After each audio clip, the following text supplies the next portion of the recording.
It is cold in the United States, and it's wintertime and getting colder. And it is hot in Australia and getting hotter.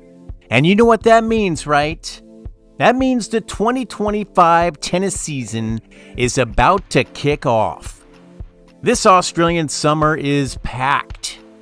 From Alex de Minaur's quest to end a decade-long Australian drought, to Nick Kyrgios' emotional return, and he has challenged Jannik Sinner, who he hates heavily, and Aryna Sabalenka's unstoppable dominance on hard courts.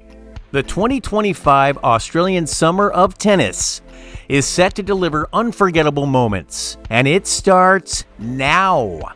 Let's dive into everything you need to know as we head into the new year of tennis. In this video, we'll answer the biggest questions about this year's tennis season. But that's just the beginning. We'll take you through the lead-up tournaments, emerging players to watch, and everything you need to know before the action begins. Let's dive in. The 2025 Australian Summer of Tennis is more than just the Australian Open. It's a 6-week festival that showcases the sport's best talent. This isn't just a simple preview. It's a deep dive into the stories, rivalries, and players that make this summer one to remember. We're covering every key event, every top player, and every reason this season matters. By the end, you'll know exactly what to look for and why this Australian summer is so special. Australia hasn't had a local man reach the quarterfinals at Melbourne Park since 2015. Can Alex de Minaur break that drought? De Minaur has been knocking on the door of a breakthrough for years. In 2024, he reached the quarterfinals of 3 Grand Slams, proving he can compete at the highest level. But the Australian Open remains elusive. His 4th-round losses over the past 3 years highlight the challenge he faces against higher-ranked opponents, like Novak Djokovic, Jannik Sinner, and Andrei Rublev. As the current world number 9, de Minaur is fighting for a top 8 seed, which could make a massive difference. If he secures it, his draw could feature more favorable matchups, avoiding the likes of Djokovic and Sinner until the later rounds. It's not just about his skill, it's about timing, form, and a bit of luck. For Australian tennis fans, de Minaur's journey is one of the most compelling stories this summer. Can he finally give the home crowd something to celebrate? What happens when one of tennis's most enigmatic talents returns after 2 years of injuries? For one, he is still pissed at Jannik Sinner and desperately wants to play him at the Australian Open. Nick Kyrgios' plans? To turn the home crowd against Sinner. You've got to give it to Nick. He's trying his hardest to create a rivalry of good versus evil. Good luck, Nick. Nick Kyrgios is set to make his comeback at the Brisbane International, hoping to regain form before the Australian Open. Known for his explosive serve and his unpredictable style, Kyrgios hasn't played a full season since 2022. When he reached the Wimbledon final. He became a fan favorite on John Cain Arena at Melbourne Park. But it hasn't been easy. Wrist and knee injuries almost ended his career, with Kyrgios admitting that his surgeon doubted he'd ever play again. Despite these setbacks, Kyrgios is determined. My only motivation to come back is to try and win a Grand Slam, he says. That's going to be very difficult. Even as an unseeded player, Kyrgios is one of the most dangerous competitors out there. His ability to thrive on the energy of the home crowd makes him a wild card no top player wants to face. Whether Kyrgios reignites his career or falls short, his comeback is one of the most emotional and unpredictable stories of the 2025 season. Can anyone stop Aryna Sabalenka at Melbourne Park? Sabalenka has been the queen of hard courts, reaching the finals of the last 4 Australian and US Opens and winning 3 of them. Her dominance at the Australian Open in 2024 was nothing short of remarkable. She didn't drop a single set. She followed it up with a similar performance at Flushing Meadows, solidifying her status as the most consistent player on hard courts. Her biggest rivals include Iga Swiatek, Coco Gauff, and Qinwen Zhang. Swiatek, despite her success on clay, has struggled at the Australian Open, failing to get past the 4th round in recent years. Gauff, the 2023 US Open champion, proved she can compete with the best by defeating Sabalenka at the WTA Finals in late 2024. Sabalenka enters the tournament as the favorite, but the competition is fierce.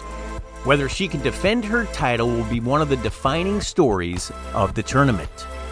Did you know that 2025 marks the first time since 1982 that 3 Australian men are seeded at the Australian Open? Alongside Alex de Minaur, Alexei Popyrin, and Jordan Thompson, Australia's tennis prospects are stronger than they've ever been in decades. Popyrin's Masters 1000 win in Canada last year elevated him to world number 24, and Thompson's consistent rise into the top 30 highlights the depth of talent in Australia. Both players will be seated at Melbourne Park, giving them a chance to avoid top-tier opponents in the opening rounds. Meanwhile, Olivia Gadecki is leading the next generation of Australian women's tennis. At just 22 years old, she became the Aussie #1 after a standout 2024 season, including her first WTA singles final. Identified by Ash Barty as a future leader of Australian tennis, Gadecki has an opportunity to announce herself on the biggest stage. However, despite these promising local talents, none of the Aussies are among the favorites to win the men's singles title. That honor is likely to go to one of these 3 players: Jannik Sinner, Carlos Alcaraz, or Novak Djokovic.